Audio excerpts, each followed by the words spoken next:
Au nom du Père et du Fils et du Saint-Esprit. Amen. Le Seigneur soit avec vous.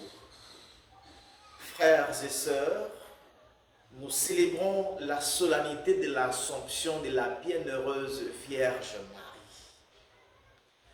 L'Église croit et professe que le corps qui a porté le Verbe de Dieu ne peut pas subir la pourriture, la putréfaction dans les tombeaux.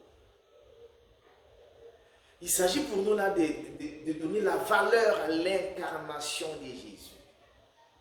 Le Fils de Dieu ne pouvait pas prendre n'importe quel corps pour se faire homme. Il a pris un corps préparé d'avance. Et comme nous savons que notre Dieu n'est pas le Dieu des chantiers inachevés, ayant préparé la bienheureuse Vierge Marie à nous donner les sauveurs, à enfanter pour nous les sauveurs, nécessairement, Dieu a préparé la Vierge Marie pour partager la gloire de son Fils dans les cieux. Cette gloire que nous voyons dans la première lecture, tirée du livre de l'Apocalypse de Saint Jean, au chapitre 11, verset 19a, au chapitre 12, verset 1 à 6a, et encore le verset 10ab. Jean voit la femme et le serpent.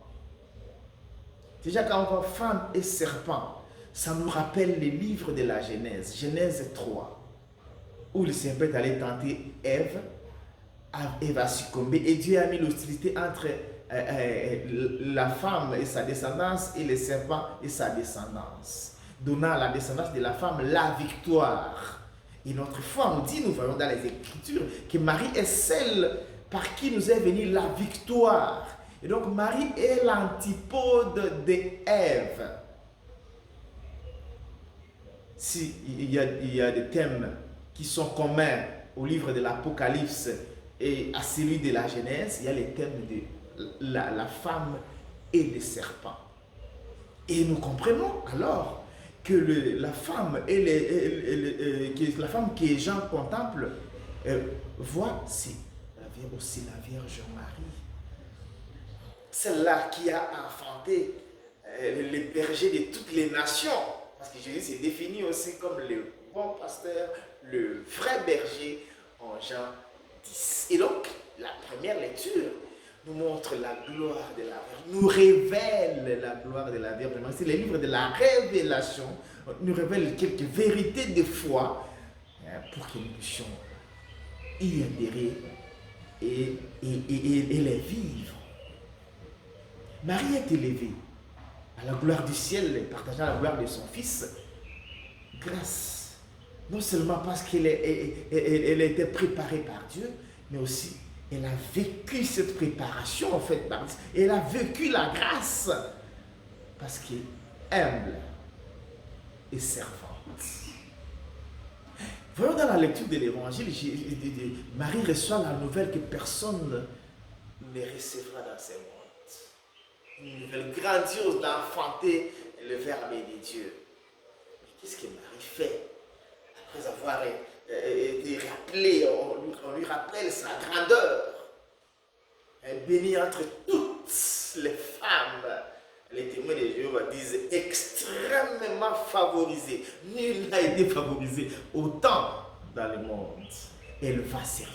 Elle va dans la région montagneuse précipitamment. Elle va précipitamment servir. Elle a hâte de servir. Elle va en hâte pour servir. Exprimer son humilité et n'attend pas qu'Élisabeth vienne la servir ou lui présenter ses civilités. Marie va servir Élisabeth. Elle chante le cantique d'action de grâce, l'hymne à l'abaissement, l'hymne à l'humilité. Elle chante l'humilité, être humble. Que ces jours de l'Assomption nous aident à savoir gérer notre élévation, gérer la grâce, la gestion de la grâce, la bonne gestion de l'élévation. Tu n'es pas élevé pour minimiser pour dédaigner, pour humilier, pour déconsidérer. Tu es élevé pour servir. Que ton élévation ne soit pas pour toi l'occasion pour se moquer des autres. Même ceux qui n'ont pas réussi là où toi tu as réussi, ne te moque pas d'eux. Tu es élevé pour les aider, pour les servir. Notre élévation doit nous pousser au service et à l'humilité. Plus tu es humble, plus le Seigneur t'élève.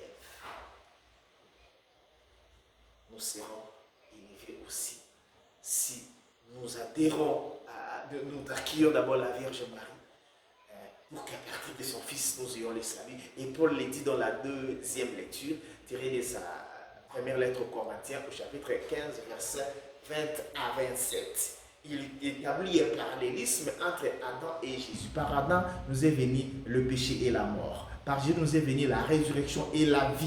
Nous est venu le salut. Alors à toi de voir, tu es de quel côté? Tu restes encore chez Adam ou bien tu es déjà avec Jésus?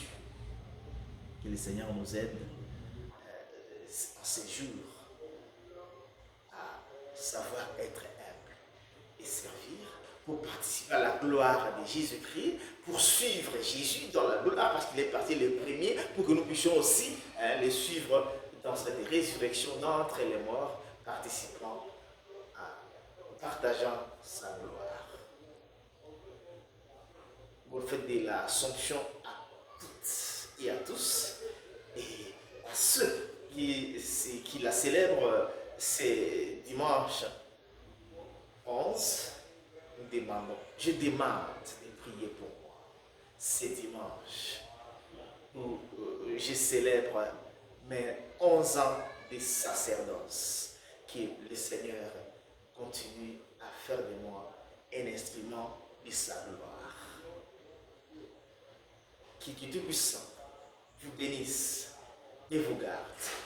Le Père, le Fils et le Saint-Esprit. Amen. Excellente fête de l'Assomption à toutes et à tous.